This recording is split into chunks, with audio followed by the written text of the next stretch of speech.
Well, sa mga nakaraang araw, Ted, at siya, maraming usapan tungkol sa paano ba tinatrato yung mga babae. Alam niyo po, may dalawa akong anak na dalaga na, matatanda ng babae. Hindi naman matanda, mga dalaga. And ang dami po sa public conversation, sa media, sa politics, ang dami.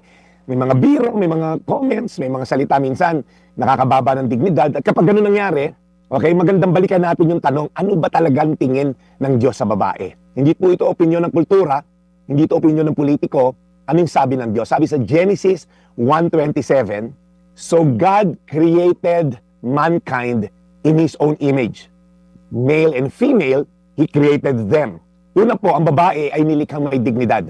Okay? Sabi po dito sa Genesis 1:27, God created them. Ibig sabihin, image bearer po sila ni God. Pareho pong may divine dignity ang babae at ang lalaki. Hindi sila accessories, hindi sila object, hindi sila property. Ang babae po ay image bearer. Kapag minaliit mo yung isang creation, na-offend yung creator. Kunyari, nagluto yung chef, tapos minaliit mo yung luto. Ang nasira doon, ang feeling, yung nagluto, hindi yung kare-kare na niluto niya. Same thing din po. Diyos ang may gawa sa atin. Pag minaliit natin yung creation niya, parang minaliit mo yung creator.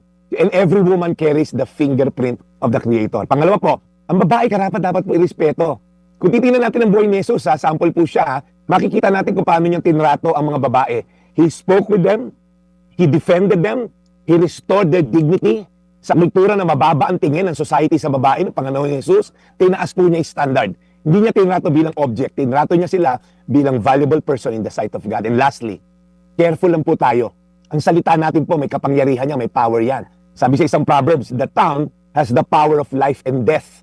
Ang mga salita po natin, lalo na if we are people of authority, mga magulang, politiko, whoever, sa bahay, sa workplace, sa social media, okay? Ano po yan? Meron po yung effect. Words can either build dignity or destroy it.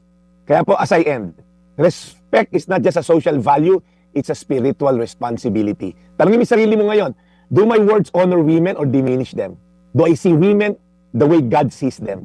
And am I contributing to dignity or disrespect of women? Genesis 1:27, so God created mankind in His own image.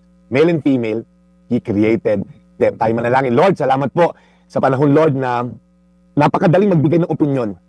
Kaya-kaya namin dahil may mga social media kami. Pero Lord, hindi mahalaga ang opinion kung hindi, Lord, base sa salita mo because your word is the ultimate guidance of truth. So Lord, thank you, Lord, sa blessing mo, ng salita mo na nagbibigay linaw sa amin. Sa pangalan ni Jesus. Amen. Today's Reflection with Pastor Jeff Eliscopides.